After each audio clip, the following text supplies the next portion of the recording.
오늘 저는 민수기 28장 26절에서 31절의 말씀을 가지고 맥주 감사절이라는 제목을 통하여 하나님의 말씀을 증거하고자 합니다.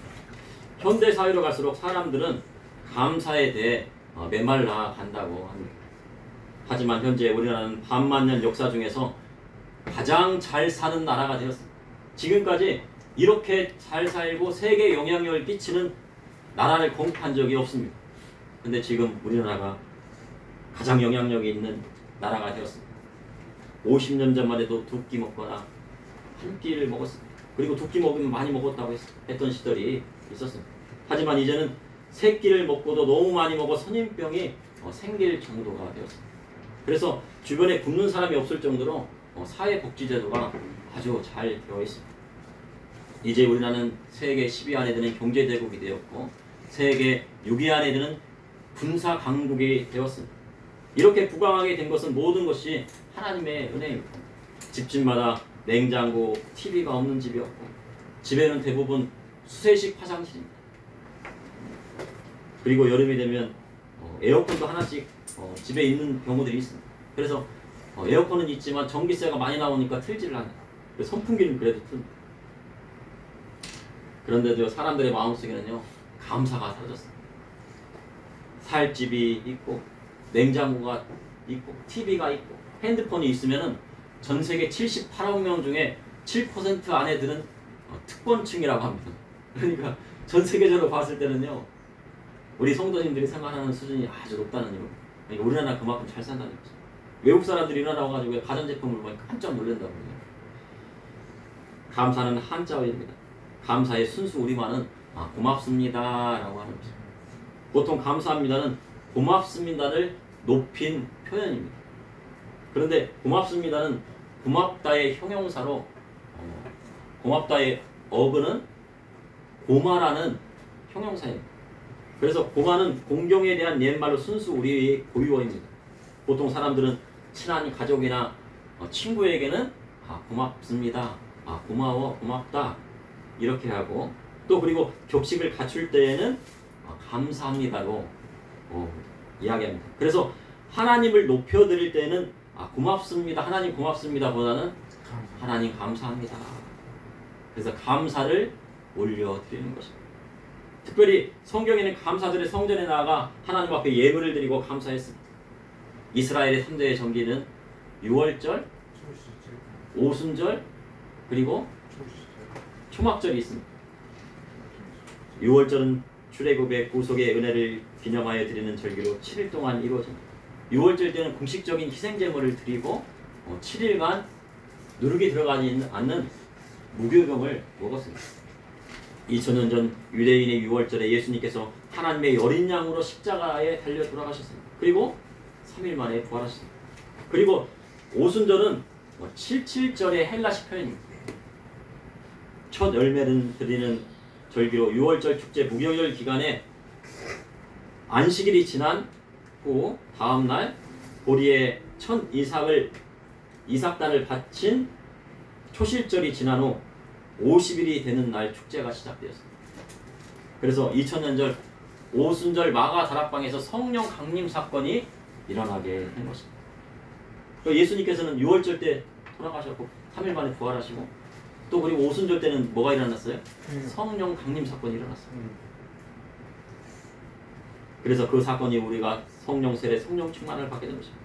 바로 이날부터 밀에 처음 익은 열매의 봉헌이 시작되는데 77절을 다른 말로 하면은 맥주절이 되는 것입니다.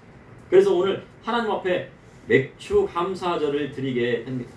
그리고 세 번째 초막절은 이스라엘 광야 초막 생활을 회상하며 복주심을 기리는 절기입니다. 그리고 농사의 최종 수확물을 저장하는 날이기 때문에 초막절이라고도 하고 수장절이라고 합니다. 수장시키는 곡식을 저장한다. 그래서 수장한다. 그래서 수장절이라고 하는 것입니다. 오늘 본문을 보니 민수기 28장에 77절에 대한 말씀이 나옵니다. 이를 통해 맥주 감사절을 맞이하는 저와 성도들이 깨달아야 할 것은 무엇인지 여러분과 함께 나누고자 합니다. 첫째, 맥주 감사절은 처음 익은 열매를 하나님 앞에 드리는 날입니다. 교회마다 보통 감사들 하면요 가을에 있는 추수 감사절을 생각할 때가 있습니다. 추수감사절은 성경적 근거라기보다는 1620년에 메이플라워를 타고 간 필리턴들, 바로 청교도들이 새로운 땅에 도착하여서 농사를 짓고 첫 해 수확을 하나님 앞에 드린 날입니다. 감사 예배를 드렸습니다. 거기에서 유래되어서 지금 추수감사절 예배를 드리고 있고 11월 달에 있습니다. 그래서 그때 먹었던 칠면조열을 먹으면서 가족들과 함께 하는 미국에서 가장 큰 행사라고 할 수 있습니다. 그러면 맥주절에 맥주감사절의 근거는 어디에 있느냐? 어디에 있습니까? 바로 민수기 28장의 말씀이 되어있는 겁니다. 그러니까 맥주절은 성경적인 근거가 있는 겁니다. 하나님께서 맥주절을 드려라 그렇게 하신 거죠. 민수기 28장 26절에 77절 처음 익은 열매를 드린 날에 너희가 여호와께 세수제를 드릴 때는 성회로 모일 것이고 아무 일도 하지 말 것입니다. 맥주절은 구약 성경 민수기 28장에 근거하고 있습니다. 77절의 원뜻은 히브리어 샤부아로 맹세하다라는 그런 뜻이 있습니다. 6월절 후 첫 안식일 다음날 보리의 첫 단을 드리는 초실절부터 50일이 지난 날 그날에 밀의 첫 단을 드리기 시작하게 되는 것입니다. 그래서 이날을 오순절 또는 맥주절로 드리는데 보통 우리는 그러면 오순절날 성령 강림절날 그럼 맥주절을 드려야 되는 거 아니냐 하겠는데 우리 보통 교회에서는 봄날의 끝인 보리를 수확하는 7월의 첫째 주 주일을 맥주 감사절로 드리고 있습니다. 그러니까 우리는 우리 실정에 맞게 맥주를 수확하는 봄날의 끝인 지금 이제 보리를 수확하겠죠. 맥주 감사절을 드리는 것입니다. 맥주란 바로 보리를 뜻합니다. 맥은요 보리맥입니다. 술에서도 맥주가 있죠. 근데 거기에 맥은 바로 보리맥 술주입니다. 맥주는 보리맥 그리고 추는 추수한다는 겁니다. 보리를 추수합니다. 보리는요 세계 4대 작물입니다. 보리는 재배 역사가 가장 오래된 작물이기 때문입니다. 이스라엘뿐만 아니라 우리나라도 보리를 재배하고 있습니다. 그런데 보리는요 자연 강장제라 할 만큼 위를 따뜻하게 해줍니다. 위가 좀 안 좋다 그러면요 따뜻한 보리차를 많이 마시면은 마시게 되면 위가 편안해지고 따뜻해진다.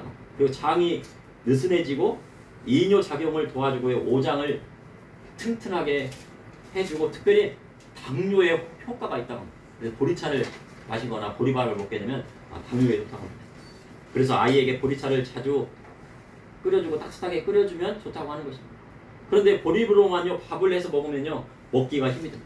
과거 어려웠던 시절에요 보리만으로 해서 보리쌀을 만들어 가지고 밥을 먹게 되면요 이 소화가 잘 안 돼 가지고 보리 방귀를 막 끼게 됩니다. 보리밥을 먹으면 방귀를 아끼려고 해도요 방귀가 막 나서 뿡뿡뿡뿡 돼갖고 아이들이 어떻게 해요? 야 저래 막 방구쟁이야 막 이렇게 하면서요 방귀쟁이야 막 그러면서 놀리던 때가 있었습니다. 그것이 왜 그러냐면요 보리밥을 먹으면 소화가 안 되기 때문에 쌀밥을 먹으면 소화가 잘 되는데 보리밥을 많이 먹으면 소화가 안 돼서 방귀가 나오는 것입니다. 그러니 보리밥은요 가난한 사람들의 음식이었습니다. 근데 하지만 현대 와서는 보리의 씨기 소면은 몸의 혈당을 조절하는 건강식품이 되었습니다. 이렇게 보리는 10월에 씨를 뿌리고 겨울이 지나 이듬해 보리를 수확하게 됩니다. 성경에는 77절 처음 익은 열매를 드리는 날에 너희가 여호와께 새 소재를 드릴 때는 성회로 모일 것이요 아무 일도 하지 말라 하셨습니다. 그러니 맥주절은 보리나 밀의 처음 익은 열매를 드리는 날이라 할 수 있습니다. 그래서 첫 열매를 하나님께 드립니다. 그러니 처음 익은 열매는 하나님의 것입니다. 제가 청년 시절에요 고등학교를 각 졸업하고 다니던 교회에요 첫 열매를 하나님께 드려야 한다고 목사님께서 설교를 하시더라고요. 그래서 아니 첫 열매가 무엇인가 11절은 들어왔었는데 첫 열매는 무엇인지 몰랐어요. 그래서 성경의 처음 열매가 무엇인가 생각했습니다. 그런데 청년 중에 자매 하나가요 고등학교를 졸업하고요 처음 직장에 들어갔는데 처음 직장에 들어가서 처음 받은 월급을요 월급 전체를 하나님 앞에 드린 거예요. 첫 열매라고 한 푼도 빼지 않고 하나님께 드렸어요. 제 생각에 그걸요 다 하나님께 드리면 어떻게 생활하나. 아이고 처음 그렇게 열심히 벌었는데 그러면은 처음 벌어갖고 한 달 동안 살아야 되는데 그걸 하나님 앞에 다 드리면 그러면은 무엇으로 먹고 살 것인가. 너무 무모한 것 아닌가라고 생각까지 들었습니다. 그런데요, 하나님 앞에 처음 그것을 드린 자매가요, 교회에서 많은 자매가 있었지만 그 중에서요 제일 시집을 잘 갔더라 이거. 지금 봤더니 제일 잘 갔습니다. 그런데 그것은 우연의 일치가 아니었습니다. 그 자매는 가나안 교회를 위하여 하나님 앞에 자신을 희생한 거예요. 희생하지 않고서는요 처음 익은 열매를 드릴 수가 없는 거예요. 하나님 앞에 예물 드리는 거예요. 하나님 앞에 희생. 우리 예수님 어디에서 하나님 앞에 속죄 제물로 달리셨습니까? 골고다운도 십자가에서요 희생의 제사를 드리신 거예요. 자기 몸을 드렸습니다. 하나님 앞에 드리는 예물은 희생이 없이는 안 되는 것입니다. 그래서 맥주전은요 첫 열매의 날입니다. 첫 열매를 하나님 앞에 드립니다. 그런데 교회에서는요 보통 이 맥주절은 그냥 지나갈 때가 있습니다. 그런데 성경에서는 이 맥주절이 아주 중요한 절기 중에 하나입니다. 그리고 하나님 앞에 감사제로 드릴 때는 성회로 모이라 하셨습니다. 그리고 감사제는 아무 일도 하지 말라 하셨습니다. 하나님께 예배할 때는 다른 생각하지 않고 오직 주님만 생각하고 찬양으로 하나님께 영광 돌리고 기도해야 합니다. 데살로니가서 5장 16절에서 18절에 항상 기뻐하라, 쉬지 말고 기도하라, 범사에 감사하라, 이는 그리스도 예수 안에서 너희를 향하신 하나님의 뜻이니라. 이것이 하나님의 뜻이다. 근데 뭐 어떻게 감사하라고요? 범사에 감사하라. 그럼 범사는 무엇일까요? 모든 일에 감사하는 것. 모든 일이라는 건요 평범한 일까지도 다 감사하라. 생명을 주셨으니 감사합니다. 호흡이 있는 자마다 여호와를 찬양하라 하셨으니 호흡이 있는 동안에 하나님을 찬양할 수 있게 해주시니 감사합니다. 자녀들이 아프지 않게 건강하게 자라주니 감사합니다. 어떤 전사님은 자녀를 딱 낳았는데 갑자기 종양이 생긴 겁니다. 그래서 연세 세브란스 병원에 가가지고요 그 종양을 제거하는 수술을 했다고 합니다. 근데 다행히도요 하나님의 은혜로 8시에 들어갔는데 3시에 나왔는데 그 종양을 완전히 깨끗하게 제거를 합니다. 그러니 수술이 잘 되었으니까 하나님 앞에 감사한 것입니다. 그리고 자녀들이 그냥 건강하게 자라면 또 그것 때문에 감사한 것입니다. 하나님 앞에서 나아가 예배드릴 수 있으니 감사한 것이고 일용할 양식을 주셨으니 감사하고 그리고 하나님 앞에 작은 예물이라도 하나님 앞에 드릴 수 있으니 감사합니다. 저는요 오늘 감사했습니다. 오늘 담임 목사님께서 또 이제 출타를 하셔서 안 계셨어요. 성도님들이 안 오시면 어떡하나. 그런데 이렇게 앉아 계시지 하나님 앞에 감사합니다. 담임 목사님 부재 주실 때 더 잘해야 되는데. 그래서 이렇게 우리 성도님들한테 감사하고 또 하나님의 은혜에 감사드립니다. 그런데요 감사가 쌓이면 뭐가 오냐면요 감사가 쌓이잖아요 마음의 평강이 옵니다. 그리고 또 뭐가 오냐면요 마음의 평강이 오면요 하나님께서 주시는 복이 오게 됩니다. 감사할 때 복이 오는 거예요. 다를 때 복이 오는 게 아니고 불평불만하면 복이 안 오는 거예요. 근데 감사하면 복이 옵니다. 부모님께 효도하면 뭐가 옵니까? 복이 옵니다. 그래서 부모님께 맛있는 거 있으면요 먼저 부모님 갖다 드리는 거예요. 할머니 할아버지 먼저 갖다 드려요. 그러면 그에게 복이 와요. 하나님 앞에 날마다 감사하면 뭐가 와요? 복이 오게 됩니다. 낳으신 부모님께요 아버지 저를 낳아주셔서 감사합니다. 어머니 저를 낳아주셔서 감사합니다.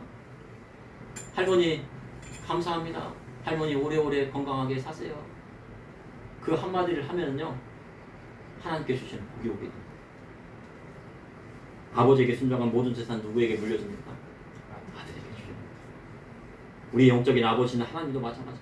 감사하는 성도에게요 복을 주시고 형통한 길을 열어주시는 축복의 법칙이 감사하는 마음이 있는 것입니다.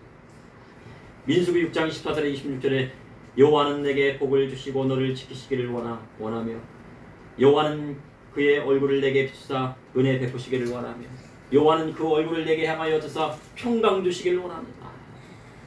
하나님께서 감사하는 성도에게요 복을 주시기 원하신다고 하십니다. 복을 누구한테 주세요? 다른 사람에게 주세요? 자녀에게 주죠. 복을 누구에게 주죠? 하나님께서요. 하나님 자녀에게 복 주시기 원하십니다. 하나님을 믿는 감사하는 백성을요 또한 지키신대요. 그러니 성도의 마음 가운데 뭐가 없습니까? 두려움이 없습니다. 왜? 누가 지켜줬어요? 하나님께서 지켜주십니다.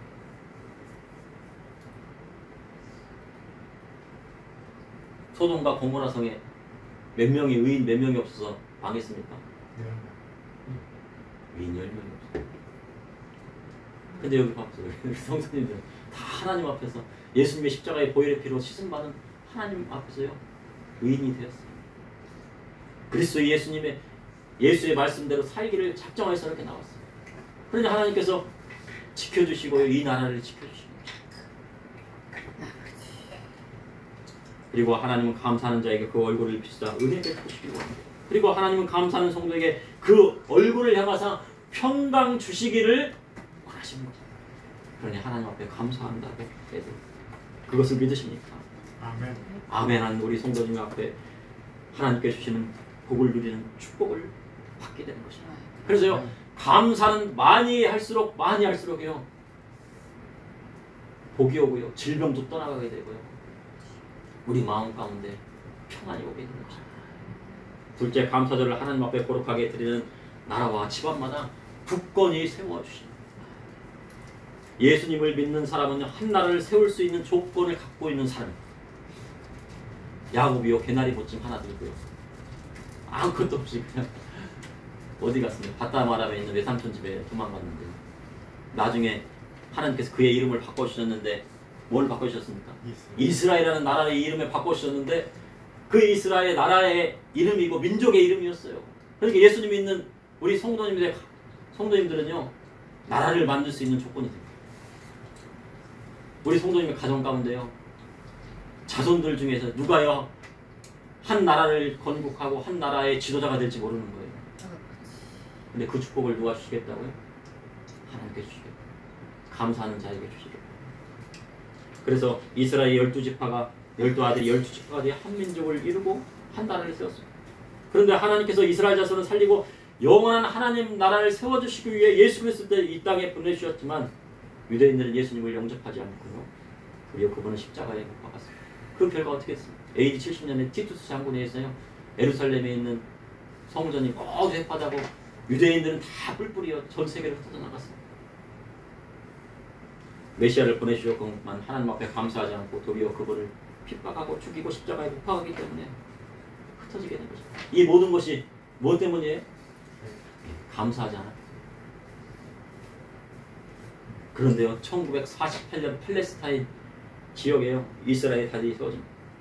베니스의 상인에 보면요 악덕 사채업자가 나옵니다. 야 너 돈 안 갚으면 너의 심장을 도려낼 거야. 그래서 돈을 내려고 하니까 뭐라 그럽니까? 너 그러면은 피 한 방울 내지 않고 심장을 도려내. 그런 내용이 나오잖아요.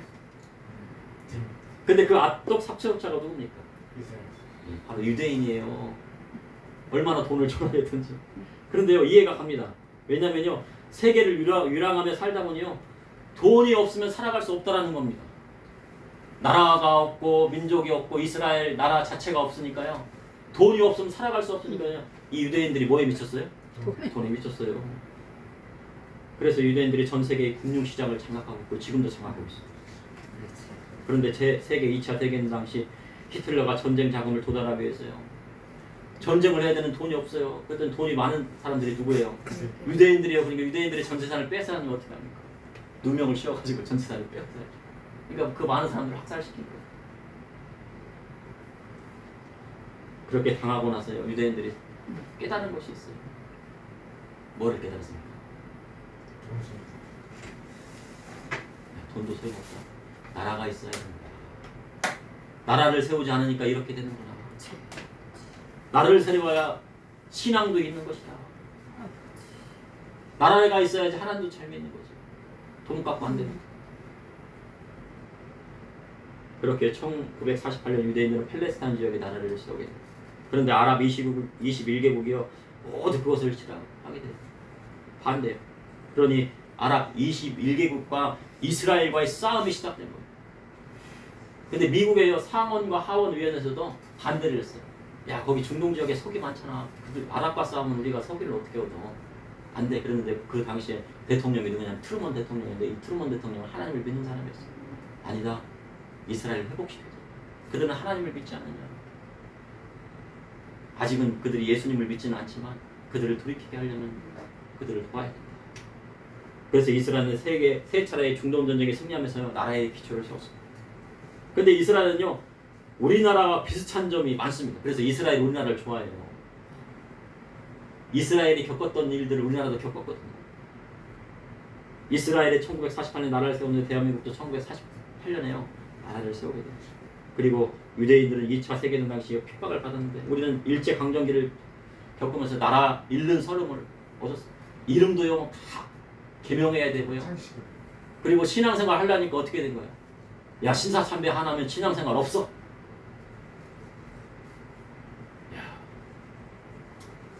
일본이 잘못한 게 있어요. 뭐냐면요. 신앙생활 하는 사람들을 죽이고 핍박하고 신사참배를 강요했어요. 그래서 하나님께서 심판하십니다. 이러한 것을 딛고 이스라엘은 나라를 회복하고요. 우리나라 종교의 자유가 있는 자유 대한민국, 자유민주주의 국가로 하나님을 믿는 나라가 되었습니다. 초대 이승만 대통령은요 조선의 왕족 출신이라고 합니다. 이씨잖아요. 이씨조선. 그런데 박용효 황제 퇴임에 가담한 사건은요 5년 7개월 동안 옥에 갇힌 거예요. 역적이죠. 고종을 폐위시켜요.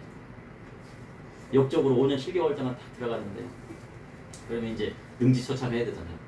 근데 거기서 이승만이 누구를 영접합니까? 예수님을 영접했어요.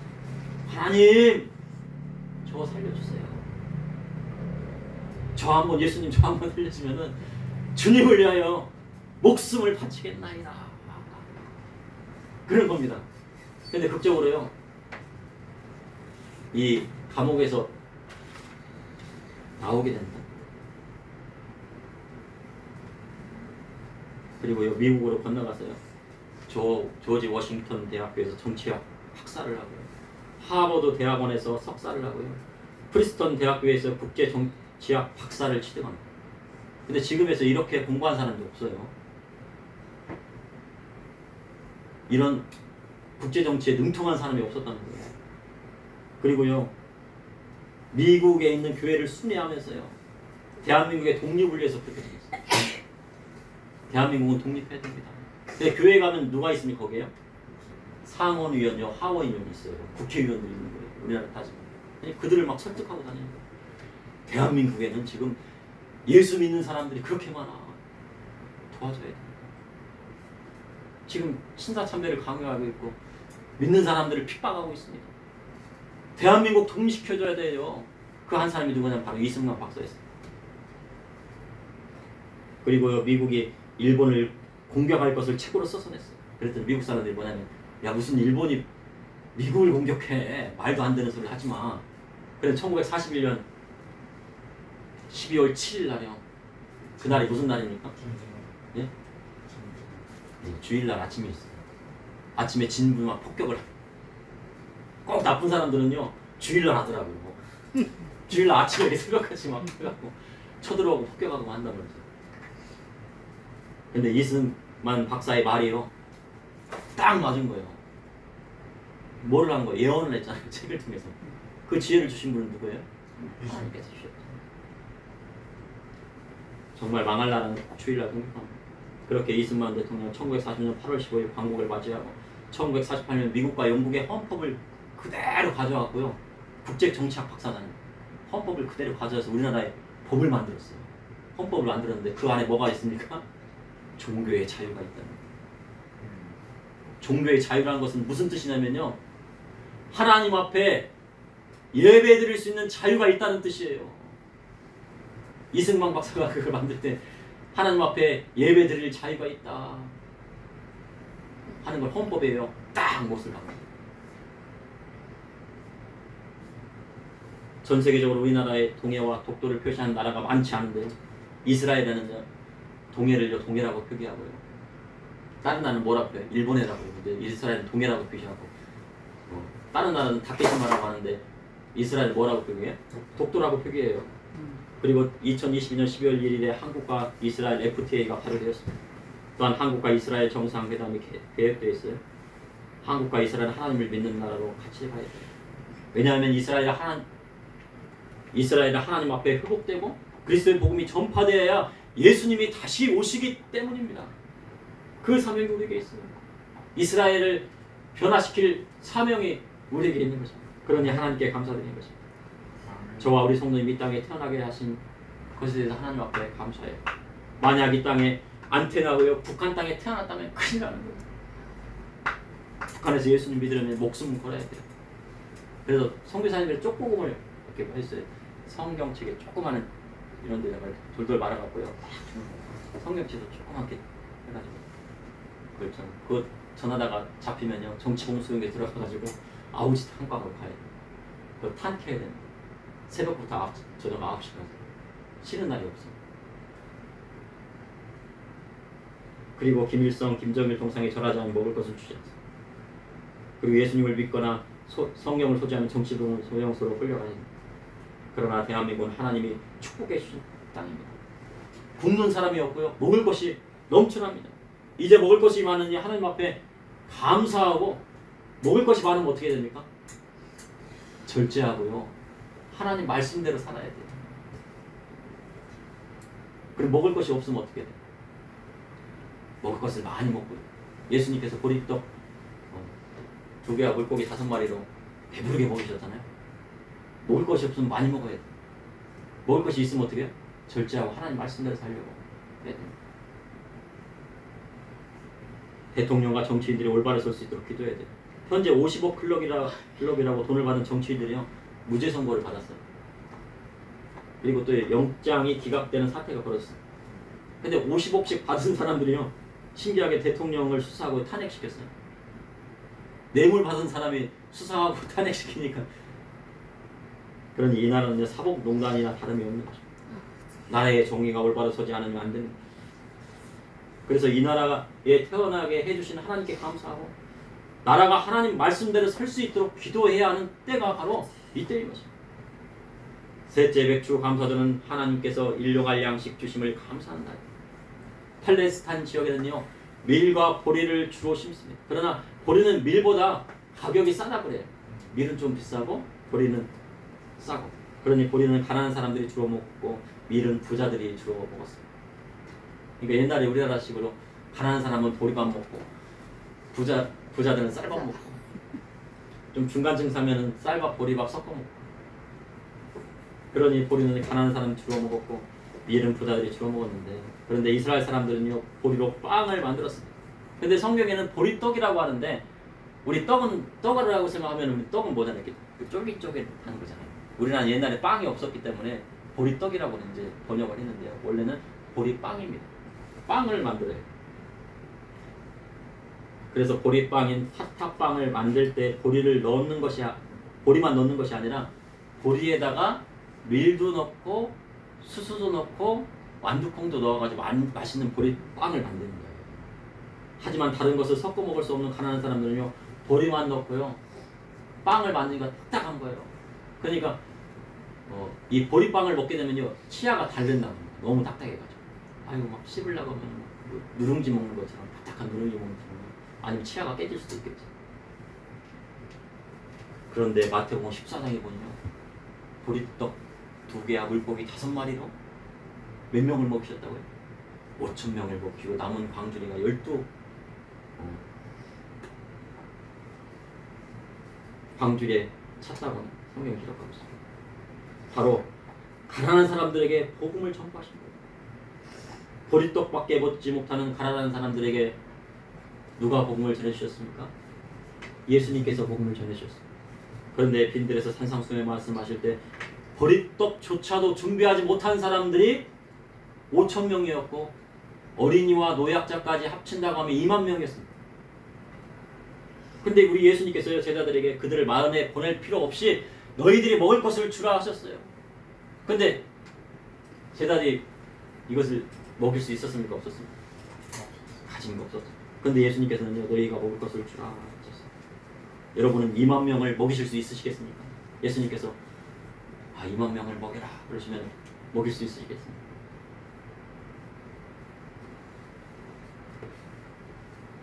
아니면 1000명, 2000명의 밥을 해서요 주실 수 있으시겠어요? 1000명에서 밥을 못 해. 2000명 밥을 다 하겠습니다. 그런데요, 예수님을 믿고 그리스도의 말씀대로 나아가면 1000명, 2000명 뿐만 아니라 2만 명을 먹여 살릴 수 있는 축복을 하나님께 주시겠답니다. 우리 성도님들이 하시지 못하면요, 우리 성도님들의 자녀를 통해서 그 복을 주시겠답니다. 2만 명을 먹여 살릴 수 있는 기업을 일으키시겠답니다. 1000명을 먹이실 수 있는 기업을 일으켜 주시겠답니다.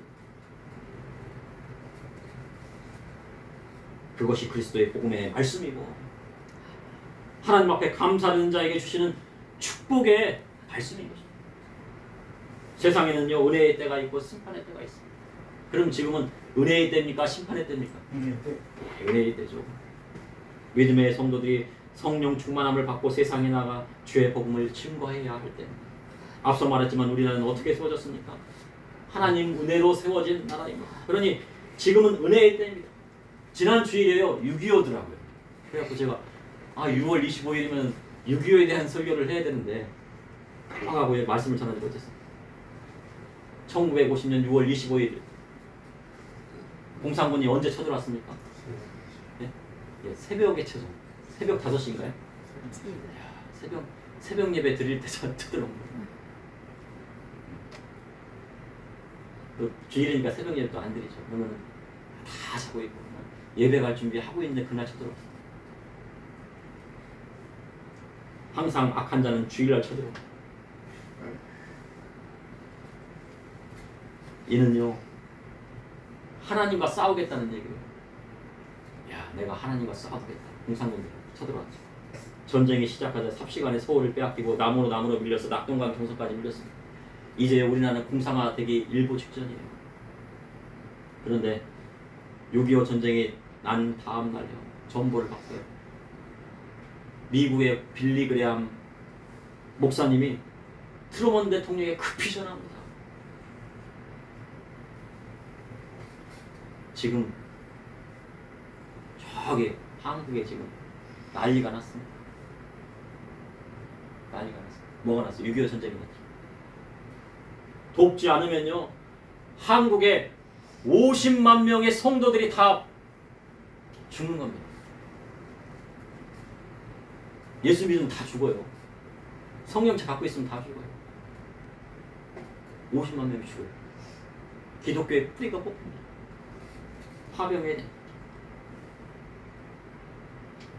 그런데요, 빌리 그레함 목사님이요 1973년에 우리나라에 왔어요. 한국 전도 대회를 하려고 수백만 많은 사람들이 모였죠. 운집했는데 그때 통역하신 분이 누군지 아십니까? 조영기 목사님이 영어를 통역하십니다. 그렇게 UN 16개국에서 파병하여 지켜낸 나라가 대한민국. UN 16개 중에서 미군이 가장 많았습니다. 그러니 UN 16개 중에 가장 많이 희생된 군인이 바로 미군이에요. 그렇게 우리나라에 대해 들어보지도 못한 젊은 청년들이요, 자유민주주의 국가 대한민국, 하나님을 믿는 사람이 있는 50만의 성도가 있는 이 나라를 지키기 위해서 와서 피 흘리고 목숨 바쳐 지켜야 된 나라가 바로 우리나라입니다.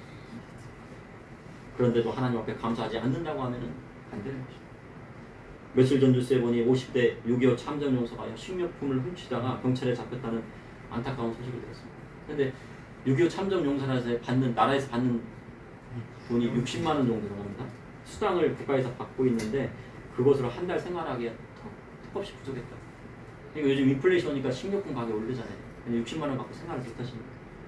나라를 지키려 목숨을 걸었는데 지금의 생활비조차 어렵다는 소식에 많은 곳에서 후원이 들어오고 있다. 과거에 어렵게 살았지만 이제는 대한민국 같이 잘 사는 나라가 되었어. 그러나 잘 살게 되었는데 감사할 줄 모르는 세대가 되었습니다. 빌립보서 4장 6절에 아무것도 염려하지 말고 다만 기도와 간구로 너희의 구할 것을 감사함으로 하나님께 아뢰라. 간구란 무엇입니까? 간절히 구한다는. 그럼 도구는 무엇입니까? 중보기도를 돕는 기도, 중보한다는 뜻이에요. 근데 하나님 앞에 기도할 때는 뭘로 아뢰어야 돼요? 감사함으로 아뢰어야지 하나님께서 응답하셔요. 그러니 감사가 무엇보다 중요한 것입니다. 이제 우리는요 작은 것부터 감사하는 습관을 들여야 돼요.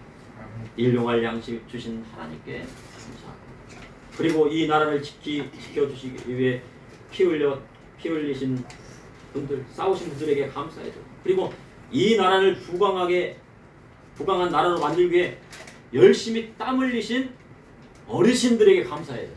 요즘에 어르신들이 감사를 안 해요. 지하철에 가도요 어르신들이 딱 서 있으면 연세 막 흰머리가 있으신데도 일어나질 않아요. 젊은 청년들 안 돼요. 어르신들한테 감사할 줄. 그리고 이 모든 것을 허락하신 하나님 앞에 영광을 돌릴 때 하나님의 축복이 임하게 되는 것입니다. 그래야 할 때 우리 마음 가운데 진정한 감사가 넘칩니다. 여러분 우리나라 꽃이 무엇인지 아십니까? 예, 무궁화입니다. 사람 중에는 봄철이면 지천에 깔려있는 진달래를 나라꽃으로 왜 하지 않았느냐고 합니다. 근데 진달래는 북한에서 자기의 꽃들이라고 합니다. 그런데 무궁화는 무슨 꽃입니까? 무궁화는 영어로요 Rose of Sharon, Rose of Sharon. 영어로 하면 Rose of Sharon. 샤론의 장미라는 뜻이죠. 샤론이라뇨 히브리어로요 평야라는 뜻이에요. 그러니까 이스라엘 평야에 휘드러지게 핀 꽃이 무궁화 꽃이라는 거예요. 오늘 87장 찬송했잖아요. 샤론의 꽃 예수 찬송했잖아요. 샤론의 꽃은 예수님을 닮은 꽃이라는 뜻입니다. 그런데 지금은 우리나라 꽃인 무궁화 꽃을 찾아보기 힘들어가고 저는요 무궁화 꽃을 열심히 찍어갖고 인터넷에 지금 올리고 있어요. 아 무궁화 꽃이 이렇게 아름답다. 지금 보니까 아름답더라고요. 그러니 샤론의 장미를요 나라꽃으로 정했으니 우리나라는 누구의 나라라는 뜻입니까? 예수님의 나라, 샤론의 꽃인 예수님의 나라라는 뜻이고 하나님의 나라라는 뜻이에요. 그러니 하나님께서 이 나라 민족을 주님께서 들어주셔서 마지막 때 제사장의 나라로 세워주신다는 거죠. 그러므로 맥주 감사절은 처음 익은 열매를 하나님 앞에 드리는 날입니다. 감사절을 하나님 앞에 거룩하게 드리는 나라와 집안마다 국권이 세워집니다. 맥주 감사절은 하나님께서 일용할 양식을 주심을 감사하는 날인 것입니다. 잠시 기도하시겠습니다. 사랑해 주님 오늘도 감사합니다. 오늘 맥주 감사절 맞이하여 주님 하나님의 말씀을 허락하여 주시고 하나님 범사에 감사할 수 있는 마음을 허락하여 주시니 감사합니다. 작은 것부터 감사하게 해주시고 그리고 큰 것도 감사할 수 있는 은혜도 내려주시고 인도하여 주시옵소서. 우리 성도님들의 가정 가운데 형통한 길을 열어주시고 우리 성도님들의 가정 가운데 있는 자녀들이 만을 먹이고 2만 명을 먹일 수 있는 아버지 하나님 지도자들이 되게 하여 주시고 형통의 길을 허락하여 주시고 우리 성도님들 일용할 양식 허락하여 주시고 물질의 축복 허락하여 주시고 영적인 축복도 함께 허락하여 주시고 인도하여 주시옵소서. 예수님의 이름으로 기도합니다.